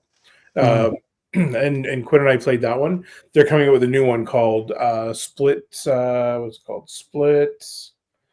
Split Fiction, and it is a couch co-op again, and it's a mandatory co-op. Nice. So, which is kind of nice too. So you get to have some fun, which at least some other people that are making games agree that it's still fun to do. Right. Yeah. There's nothing like going ahead of someone else that you're playing, and then the screen scrolls up and then they die because you continuously keep moving on Mario for the Wii. Eugene. There's nothing like that. Why are you throwing that at me? Because the only time I ever played that freaking game was with you, and that's what you did, and then I never played it again. I was like, thanks, Eugene, you ruined this game for me. No, you don't. Young Eugene was a grifter, man. Y'all don't know. I bet he did that. Lou, did he do that to you with Contra? Tell me he did that to you on Contra. No, bullshit. Bro. You know he did it. You know. Don't lie. Look, okay, so let me ask this. While I do miss couch co-op, as much as Nintendo wants to make the multiplayer Mario games family friendly, where you can play 4 characters at a time, if any of you have tried doing that with your children, that I would rather claw my eyes out. It is so infuriating because it's like, nope, don't, like you were saying, Cy. Quit going for you just killed all 3 of us. Like, why did you do that? Or hey, are you trying to blame your behavior on Nintendo? Is that no? I'm trying to say Nintendo has made these games that they are like, hey, everyone can play and it'll be fun, and it never ends out that way. You're passing the buck to Nintendo. That's what you do. I'm not passing the buck to Nintendo. I'm just saying, especially with younger kids, trying to play some of those games multiplayer is insane. I remember Eugene whooping the ever-living crap out of me at Killer Instinct and putting his finger in my eye. I remember this happening. Your finger was it wasn't like next to my face. He touched my eyeball. I did not. Yes, you did. And then what happened, Cyrus? See, you always forget to tell this part of the story. And then what happened, Cyrus? So we went over to Cyrus's house, and I didn't have a PlayStation at the time, and he proceeded to whoop my ass. Whooped my ass at you're talking about Virtua Fighter 2 on the Saturn is what you're talking about. Oh, is that what it was? My apologies. Yes. And Soul Blade. And Soul Blade, yes. But this was only in retaliation to the aggression that was done to me. And it convinced you to buy a PlayStation because you were not going to get a PlayStation. No, the reason I bought a PlayStation was Resident Evil. When I saw you play that game, I was like, I have to have one. Well, that's fair enough. That game was so good. I still love that game. The original Resident Evil still awesome. Yeah. And I want the boys to play it, but I'm just like, they're not going to like it. They're not going to like it. They got to play the new one. They're just going to look at it like, this is weird. And I can't do the new one because I actually prefer the old tank controls. When you went to being able to run around and stuff, I was like, on what was it, 4? It's 4 is when they changed that? You know what, dude? It's just, that's for us and it's not for them. And that's fair just enough. The way it is. That and the fact that we're in zombies anymore. When you start shooting their heads and a plant comes out, I was like, what the hell is this? So anyway. Old man shakes fist at the sky. Yes. Let's see here. Let's see. Y'all miss going to the toy stores and software stores to buy games? I only miss it because that's what I did as a kid, and I enjoyed going to the bookstore and just it has that smell, the smell of bookstore, and looking at the magazines, trying to figure out what's the hidden secrets. But that's it. Modern times, no, not really. Did y'all see those videos I put out on my channel from the Killeen Mall from 1997? Yes. Oh, yep. Yes. Yeah. I miss rental stores in general, like the VHS, or like going to rent movies and games like that. I do miss that whole thing, but yeah. Well, one of my last jobs was working at Blockbuster, so I don't miss that part because I was on the other side of that fence. So yeah, you and I both have been on both sides of that fence. Like working at a rental store that's why all these people have these beautiful memories of, oh, remember when we used to go to Blockbuster on Friday nights? We do this, that, and the other. And I'm just like, I worked at Hastings. That was not fun.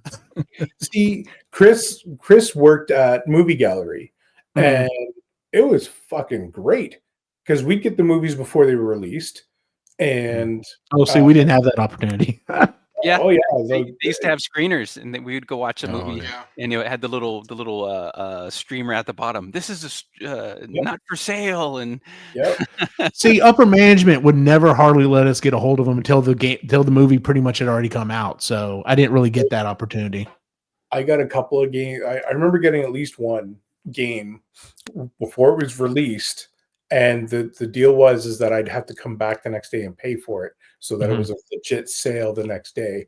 But I had it in hand and I was playing it. Nice. Like it was. So when did you order your N64 from Toys R Us like I did? Yeah. Do you remember that fiasco? Okay, so you had an N64 before I did. Like when the N64 was coming out, like we really weren't friends yet when the N64 first came out. You and I were friends when Mario Kart came out because we both went to Toys R Us together so you could get Mario Kart. But when the N64 first came out, I didn't get one right away. I had my PlayStation and my Saturn, or I think I just had PlayStation because I got a Saturn for cheap at Walmart around that time.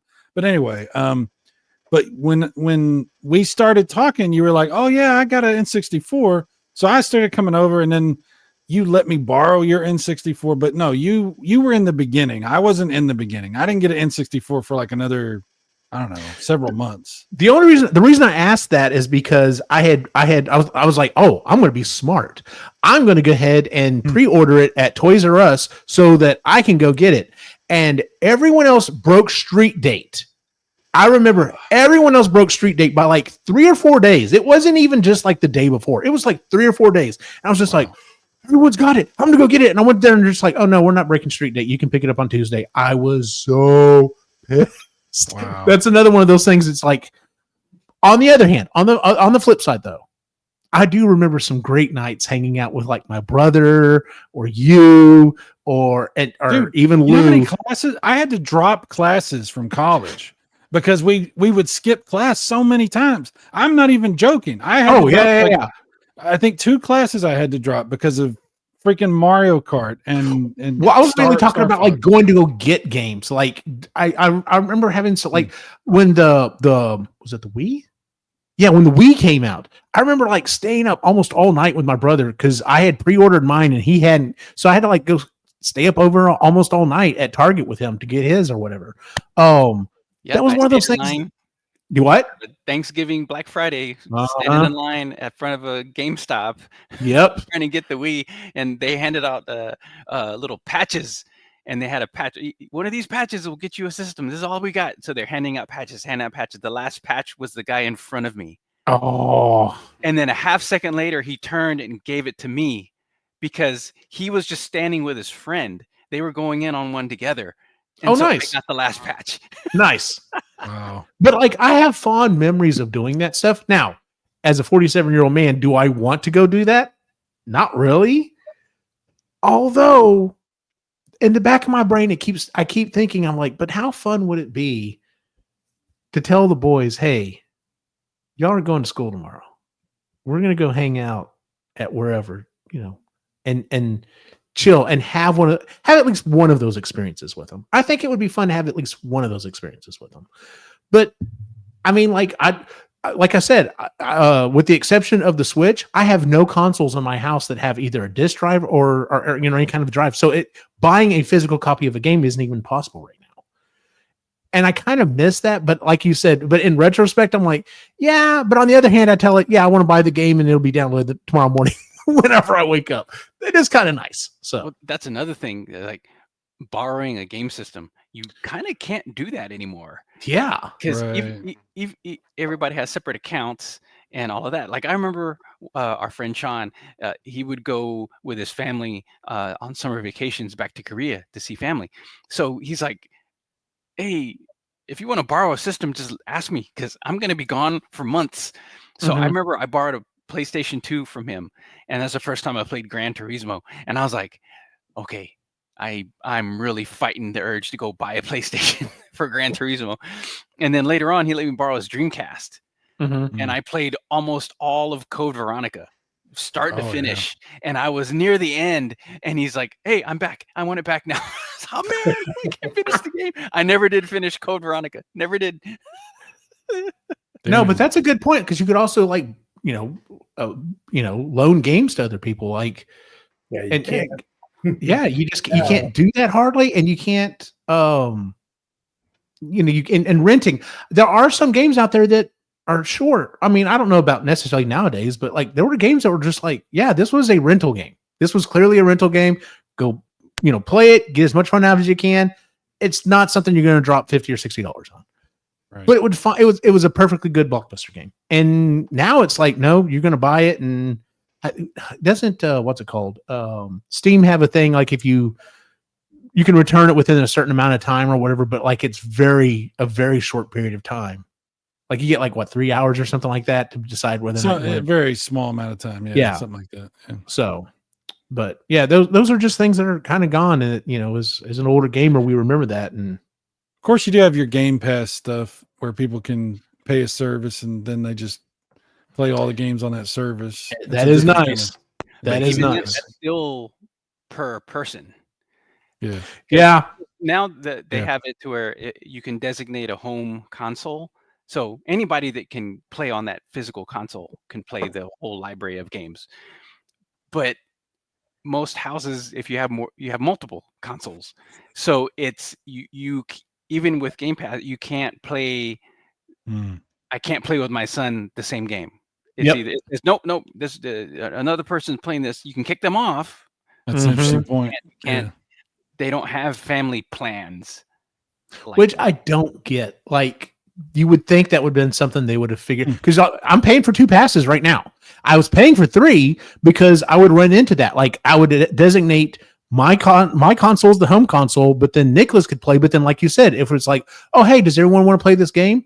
Sorry, you can't, because I'm playing on my home console, so it kicks him out. Hang on, Eugene, you're paying for 3 Game Pass? No, I'm paying for 2. Oh, okay. Wow. Yeah. No, like I said, believe me, I have run after this every which way you can think of, and it always runs into, sorry, someone else is playing on, this certain thing at a certain time. It's ridiculous. Wow. So yeah, and Nintendo, is the Nintendo Switch Online thing like that too? No, I only have one Switch. So I know, but I mean they have a family thing on Switch. I was just I don't know how that works. Yeah, they do have a family thing on. It's for the online access.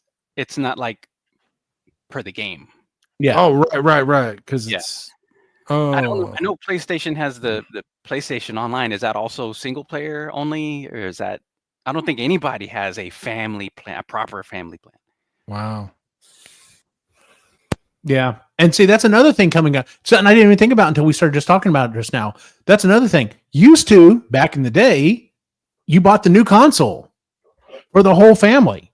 Yeah. Nowadays, like we said, because there's not really any couch co-op, it's like, okay, so like, Microsoft is rumored to be bringing out a new console. Well, I'm probably not going to get one, but I know both of my boys are going to want to get one. So whatever the price is, double right there.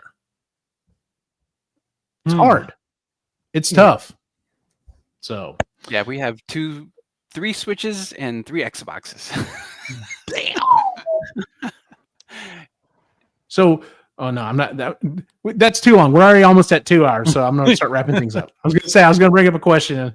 Anyway, is there anything else in particular? I will say one more thing, and I don't know if y'all run into this as well, but I wish, and I've heard other people say this, but I wish, especially with multiplayer games, I really kind of wish that there were servers specifically set up for adult gamers, just because of the expectation of, hey guys, I got to go. The wife needs something. The kids just woke up, whatever it is, just so that everyone else you're playing with is going to be, all right, cool, man, I'll check you next time. Well, and not, dude, we're in the middle of a battle. Where are you going? No, there is a clan that was for I think it started when Destiny came out, and it's called Dads of Destiny. So everybody had to be a dad or an older person, a parent. That's fantastic. And so it was all understood that, if we say, hey, I'll be right back, yeah, it's going to be a few minutes. Yeah, it's gonna be. Yeah, On exactly. the same page. Another thing I would like to see in a lot of games is not just. I'd love it because there are rare occasions you play a game and it's been a while and you come back and you're like, all right, what was the last thing I was doing? What's my next mission? I kind of forgot. And a lot of games you can go in there and see what you've done, what the next mission is. But I also sometimes need a refresher on, damn it, why can't I get past this? Oh, I completely forgot that you can do this maneuver. Especially if it's something you picked up right before you left off.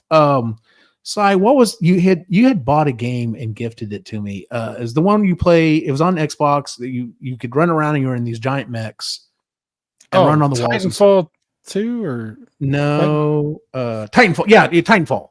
Yeah. I remember I played it for a while, thought it was pretty cool. When I tried coming back to it, I had to almost start all the way over because I was like, I don't fucking remember any of the controls or anything on this thing. Yeah. So, anyone else run into that? Is it just me? Yeah, 100%. I do that. So, these games, man, it's like every game you got to like the learning process starts all over again because they're so different. Everything's, it's funny because the games are so similar, but they're not, Yeah. I don't know. It's weird. Yep. All right. I think that's about it. I think we're going to wrap up the conversation. Is there anything else anyone wants to throw out there about being an adult gamer? Anything you miss? Anything you wish? The only thing I was going to say was, if you enjoy it, just fucking go. Like, don't listen to anybody. You're not too old for it. You're not too young for it. It's just enjoy it. And see, I think mainstream people have come to understand that, like, no, this is just part of our generation. Like, this is something we're not going to quote unquote grow out of. One request to the game makers. When we get to retirement age and we're in the retirement homes, fucking, you better have a ton of games that we can sit side by side and play. Because Yeah. No shit. Plus, but they're gonna have to make the graphics so clear that it doesn't matter how bad your eyes are, you still be able to play. What? Like that? That's all it's gonna be. Just old men sitting on a couch screaming, "What? Who? Cheater!" One more thing I just wanted to throw out there. Another thing that is so sad about the fact that we've lost couch co-op really on a lot of games is the fact that now that most of us own a TV that is so fucking huge, it's like 50, 60, 70 inches. Our section of the screen is bigger than the entire television we grew up on. And higher resolution. And a billion times higher resolution. And yet we can't play multiplayer like that, or we can very seldom play multiplayer like that. Can you imagine taking like a 60-inch television and hooking it up to the N64 and being like, dude, you literally have like a 20-inch screen by yourself to play with multiple around? Like, that would have been mind blowing. But instead, we're all crushed up on this, maybe a 25-inch TV if someone's like got some money hanging around or whatever, heavy ass 300-pound 25-inch TV. You're playing on a screen about that big, like 8 frames a second. Yeah, yeah, exactly. So, anyway, the N64 controller. Yeah, it was still amazing though. We were happy to have it. It was great. Yeah. I almost does anyone have to run? Because I've got one more thing I want to bring up. No. All right. Controllers. I just went through the horrific situation of having to solder on and change out joysticks on several Xbox controllers. And I thought, what the hell, Xbox? This sucks. And I got to looking up and it's like, nope, PlayStation has the same problem and Switch has the same problem. And I understand the controllers, these little joysticks, are super sensitive. They are 1,000 times more sensitive than anything we had growing up. That being said, why the fuck do controllers have to cost $70, $80 and seems like you drop it once and the whole thing is shot? Or not the whole thing is shot. I don't want to say that. The buttons work perfectly fine. But one of the joysticks now you're always leaning to the left or something like that. And I'm like, it drives me insane. Now, granted, and Lewis can attest to this, I still have my Atari, and yes, the joystick is chewed up a little bit because But I still have my Nintendo. I still have my Super Nintendo. I have my N64. All of the joysticks work perfectly fine. Even my N64, that center stick works as great as it used to. Now, and I remember if you went someplace and you played with someone's controller, they'd be like, "Oh, well, the joystick's kind of broken." I always took care of my stuff, but even then, and I've tried teaching my boys this. Listen, guys, you never throw. If I ever catch you throwing a controller, I will beat the hell out of you. But like, it just seems like stuff breaks so easy. Is it just me, or just am I old man? No, they used to build this stuff like it was freaking tanks, man. Like you literally, there was times I got so pissed off at Street Fighter 2 Turbo for Super Nintendo, I actually threw the cartridge out. I opened the front door and threw it over the top of my roof of the house. I did do that a couple times. I had a friend of mine that would just whip my ass with E-Honda for no reason. I still don't understand how he would do it. But anyway, the controllers had wires on them also, so it made it a little harder to throw the controllers. But True. Yeah. Yeah, they used to build stuff like, have you ever broken an NES game, like a controller? Have you ever broken one? No. Like, that's what I'm saying. There's certain, now some of that stuff was not as well made as some other stuff, but right. Yeah, back in the day, man, like you could drop an NES off a 2-story building and your NES would be fine. You know, now there are less parts. Well, that's true. That's they got a million rumble packs in there. They got the touch screens. They got the LEDs. They got the. Oh, I know all about. I know all about that stuff because you're right. Like, I can tell you right now, in an Xbox, a series or an S controller, yeah, there are 4 rumble controllers in there. There's I can't even tell you how many switches, like just the little push button switches. Yeah, like, you know what this reminds me of? When I hear old people talk about cars, like how fair cars, enough. You know, that's what this reminds me of. So yeah, fair enough. Okay, so I'll stop shouting at the clouds. So anyway, all right. Well, that is our show for the month, ladies and gentlemen. Let's move on to our picks and or pans. I'll go ahead and start off real quick because it kind of like jump started all this. So I recently, like I said, I've gotten into retro gaming. I've been doing a lot of retro pie. My pick is the 8BitDo SN30 Pro controllers, showing here on the screen. $40-$50 or whatever. It is Bluetooth. You can hook it up to Linux, Windows, Mac, PC, Raspberry Pi. It'll work on the Nintendo Switch. This thing is built solid. It's got a lot of battery life on it. It just feels good in the hand. This is an awesome controller. If you're looking to do some retro stuff, I can't recommend this thing highly enough. This is an awesome ass controller. My pan, and it's not even the thing's fault, is, like I said, I've talked about in the show, my Raspberry Pi died, so I've got to redo it. That kind of sucks. But I did manage to get all my save files and stuff off of it. So, but yeah, so I'll be working on that because, like I said, I've had a lot of fun. And man, I wish we had wireless controller. Going back, talking about the controller thing. I wish we had wireless controllers when we were growing up. This makes life so much easier to be able to sit anywhere on the couch. They were infrared, and you're right, very true. So yeah. Yeah, that was ridiculous. Although the Wavebird was a good controller. I like that controller. Well, that wasn't infrared, though. That was radio. Yeah. So, all right. Ray, you got a pick or pan for us?